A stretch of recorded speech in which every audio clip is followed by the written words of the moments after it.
Hey guys, welcome back to another episode of Bytes Beats. I'm your host Nasal, and today might be shorter than normal because for two reasons. One, I have not exactly planned out certain little factors, and so it's hindering the quality of the production that I want to put out. And two, I didn't post the episode last week because I have added responsibilities now, and I have to sort of realign and readjust according to that. So it's not the end of the podcast. Let me just say that from now. It's just a sort of revamping of things to make sure that we have things working efficiently and, I'm able to provide the quality that I want to provide. So with that out of the way, let's go ahead and just have a quick discussion in regards to AI. And why is this the topic that we're going to be addressing today? So for the person that reached out to me in regards to one of the changes that I'm looking to implement, which is captions, she mentioned something about AI on one of her stories the other day, and I thought it was a fitting time, to be fair, to sort of have this discussion. As I said, it's going to be a shorter episode because, for one, I still want to give accurate and factual information. So this definitely is more of an opinionated episode than anything else.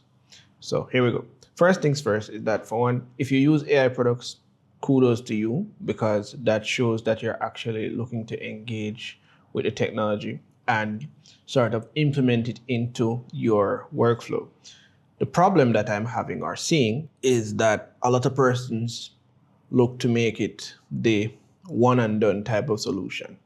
And really and truly, that's not how we should look to apply AI to our day-to-day living.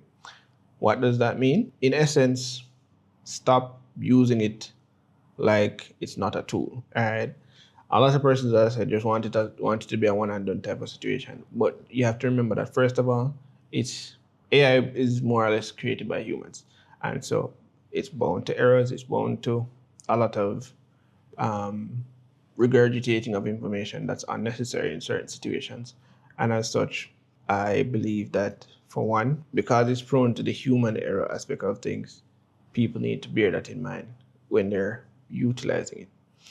Additionally, it shouldn't be a crutch. It should be something, as I said, that you use as a supporting tool. And the reality of it is that that's how I think AI should be working. Now, I've seen situations where, them use AI, especially in the medical field, and it has significantly sped up certain procedures, which of course I give that 2 thumbs up most definitely.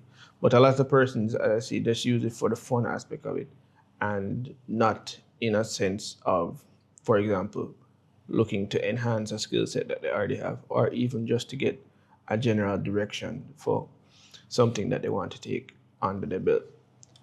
Part of the problem that we're also having with AI is the technical aspect of it, because a lot of the data centers that run the AI systems are requiring a lot of resources that could have been better spent, at least in my opinion, in the consumerism aspect of things, because AI has been driving up the prices of a lot of key components, especially for computers, because everybody's saying, all right, it's business to business, and people have to be using the AI a lot more.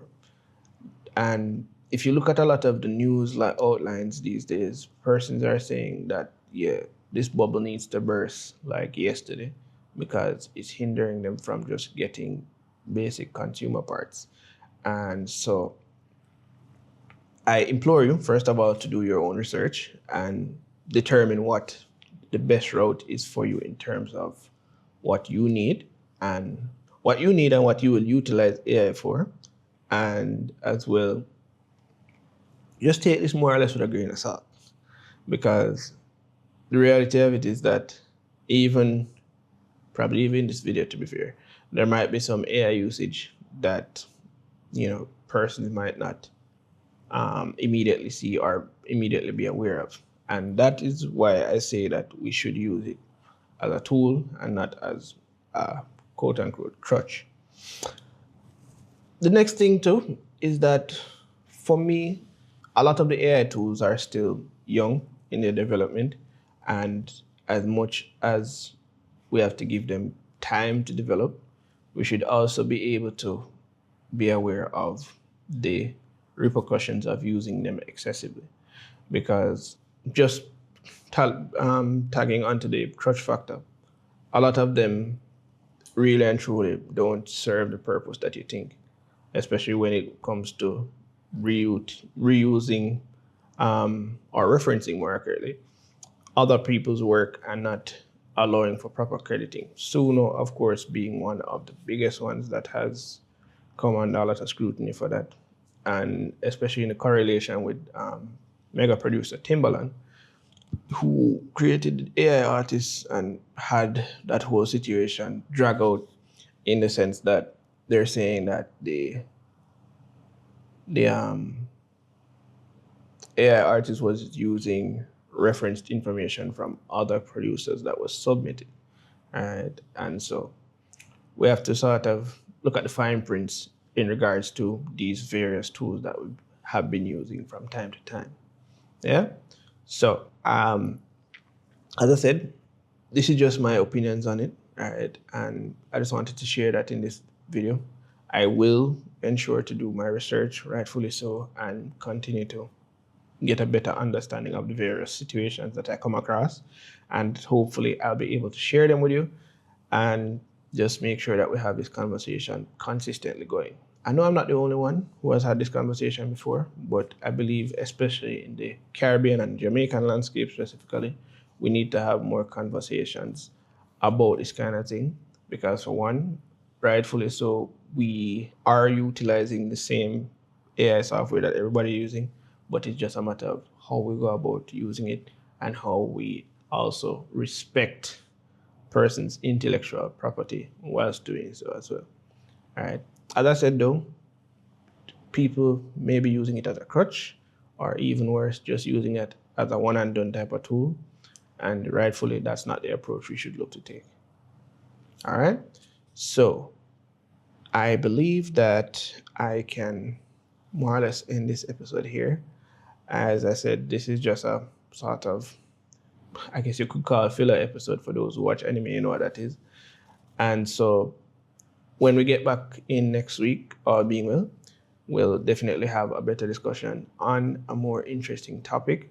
I'm looking to review the NAM week that went, I believe it was last week, January 24th to, let me see, 7 from 31. I'll put the information on screen, and I'll also just put in a soundbite for the specific date it was. So it was actually January 20 to 24. And so, yeah, with that conversation, we're just going to go ahead and look at some products that came out during that time and sort of look at what it could contribute in terms of, as I said, the Jamaican and the Caribbean landscape, because the reality of it is that I'm looking more to just talk about our community or talk about the use of technology and certain musical aspects in our community. That's what Bytes and Beats is looking to cover, and I'm trying to stay most definitely true to that narrative. All right, so hopefully if you at least got some gears spinning in your head in regards to the conversation we just had a while ago, and hopefully as well you're subscribed already so that you can wait for the next new episode when it drop. If you're new here, welcome. All right, and for sure, see you guys on the next episode. Bye.